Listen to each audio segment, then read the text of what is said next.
जाना तो हर कोई चाहता है पाकिस्तान से बाहर। अब जो टैक्सेस की जो जी जी हालात हैं उसमें सोच रहा है बंदा कि बाहर जाए। अगर 3 लाख रुपए का खर्चा है तो आपके पास 10 लाख रुपए होने चाहिए, फिर आप अप्लाई करें। जी जी ऐसी ठीक है। वीज़ा की जो फीस है 6 मंथ की अलग है, 2 इयर्स की अलग है, 5 इयर्स की, 10 इयर्स की। जो इनिशियल जो 6 मंथ की फ़ी है वो है तकरीबन।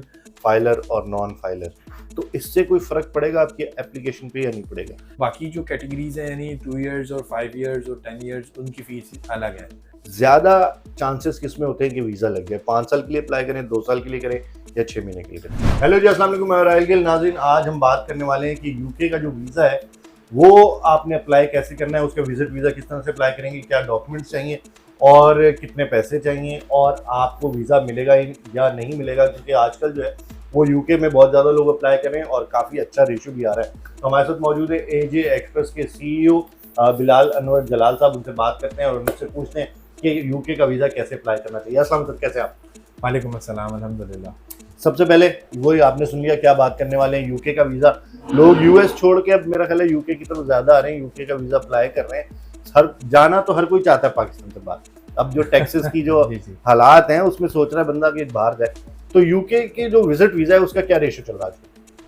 यूके की जो विजिट वीज़ा है उसका रेशो बहुत अच्छा है इस वक्त। हम्म। और लोगों के वीज़ाज जो हैं वो अप्रूव भी हो रहे हैं और अप्लाई भी लोग उसी हिसाब से कर रहे हैं, तो उसमें रेशो बहुत अच्छा है इस वक्त। ठीक है।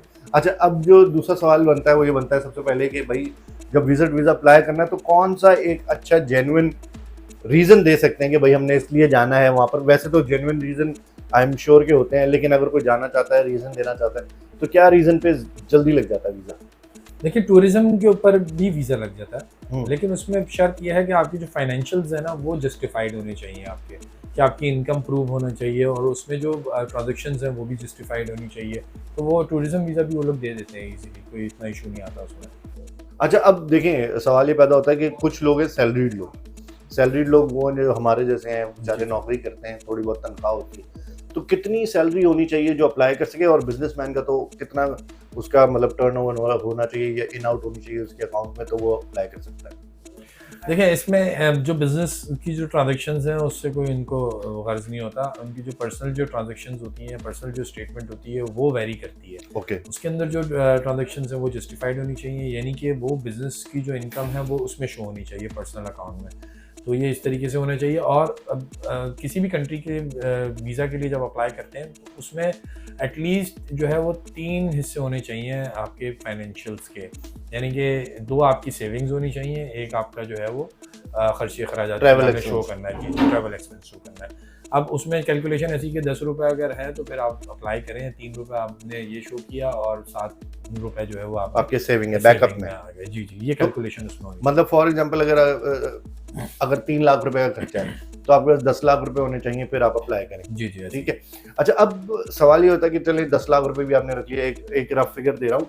ये कोई फिगर नहीं है कि आप समझ लें कि 10 लाख रुपए लेके आ जाएं वीज़ा लगवाने, ऐसा नहीं है। मैंने एक रफ बात की है, खर्चे का आगे पूछेंगे। सवाल ये बनता है कि डॉक्यूमेंट्स मेरा ख्याल है यूके के लिए ज़्यादा चाहिए होते हैं या कितने चाहिए होते हैं, ये ज़रा थोड़ी सी वजाहत कर दें। देखिए बाकी कंट्रीज़ के हिसाब से सेम डॉक्यूमेंटेशन, और उसमें सिर्फ और सिर्फ मेन जो चीज़ है वो बैंक स्टेटमेंट है, जो असल जो जिसके ऊपर वीज़ा लगना है और रिफ्यूज़ होना है, तो वो बैंक स्टेटमेंट है, फाइनेंशियल्स है। बाकी जो रेगुलर डॉक्यूमेंट्स हैं, CNIC पासपोर्ट, FRC और टैक्स के डॉक्यूमेंट अगर हैं तो बेहतर है, अगर मैच कर रहे हैं स्टेटमेंट के साथ तो ठीक है, वरना वो भी नहीं चाहिए। अगर इनविटेशन कोई है तो वो चाहिए, होटल बुकिंग चाहिए, इस तरीके की डॉक्यूमेंट है बस। ठीक है। अच्छा, अब एक जो हमारे मुल्क में बहुत एक नई चीज़ चल पड़ी है, फाइलर और नॉन फाइलर, तो इससे कोई फ़र्क पड़ेगा आपकी एप्लीकेशन पे या नहीं पड़ेगा? देखिए ब्रिटिशर्स के नज़दीक FBR की अभी इम्पोर्टेंस नहीं है। उनके नज़दीक जो आपके फाइनेंशियल्स वो हैं, जो आपकी ट्रांजेक्शंस हैं वो उनके वो लिए ज़्यादा बड़ी इम्पोर्टेंट है। इम्पोर्टेंट है। तो FBR अगर है तो सही है, नहीं है तो उस पर कोई इतना इशू नहीं है। ठीक है। अब वही बात, खर्चा क्या आएगा? खर्चा मतलब अगर अप्लाई करें तो वीज़ा कॉस्ट कितनी है, टिकट का रफली, क्योंकि टिकट पे भी पैसे अब टैक्सेस लग चुके हैं, रफली क्या कॉस्ट आएगी? देखिए वीज़ा की जो फ़ीस है 6 मंथ की अलग है, 2 इयर्स की अलग है, 5 इयर्स की, 10 इयर्स की। जो इनिशियल जो 6 मंथ की फ़ी है वो है तकरीबन 40 से 45 हज़ार रुपये पाकिस्तानी कटते हैं उसमें। ठीक है।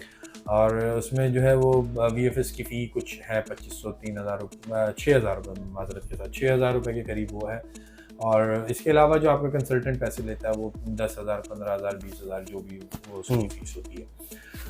इसमें जो है वो बाकी जो कैटेगरीज हैं, यानी 2 इयर्स और 5 इयर्स और 10 इयर्स, उनकी फीस अलग है। ठीक है, मतलब बढ़ जाएगी। बढ़ जाएगी, वो काफ़ी ज़्यादा चली जाती है। तो ये जो है वो इनिशियल जो फ़ी है, मैंने आपको वो बता दी। ठीक है, ज़बरदस्त। अच्छा, अब एक इम्पॉर्टेंट सवाल कि 6 महीने की भी आपने बता दिया, आपने बताया 2 साल, 5 साल, 10 साल। ज़्यादा चांसेस किस में होते हैं कि वीज़ा लग जाए? 5 साल के लिए अप्लाई करें, 2 साल के लिए करें या 6 महीने के लिए करें? देखिए, फर्स्ट टाइमर का तो यही है कि वो 6 मंथ करे, फिर सेकंड टाइम वो 2 इयर्स करे, फिर उसके बाद थर्ड टाइम वो जो है वो 5 इयर्स करे और फिर 10 इयर्स करे। इस तरीके से उसकी स्टेप बाय स्टेप है। और अगर कोई ऐसा है सिनेरियो जिस तरीके से कोई फैमिली मेम्बर है, यानी कि बेटे के पास जाना है या पेरेंट्स के पास जाना है, यूके में पेरेंट्स हैं होस्ट, तो उस वक्त जो है वो आप 5 इयर्स और 10 इयर्स को शुरू में भी मतलब आपके ब्लड रिलेशन अगर वहाँ पे है। हाँ, वो शुरू में भी आप उसमें कर सकते हैं, तो उसकी चांसेस। ठीक है, ठीक है। थैंक यू सो मच इतनी सारी इन्फॉर्मेशन देने के लिए। उम्मीद करते हैं कि आज की वीडियो आपको ज़रूर पसंद आई होगी।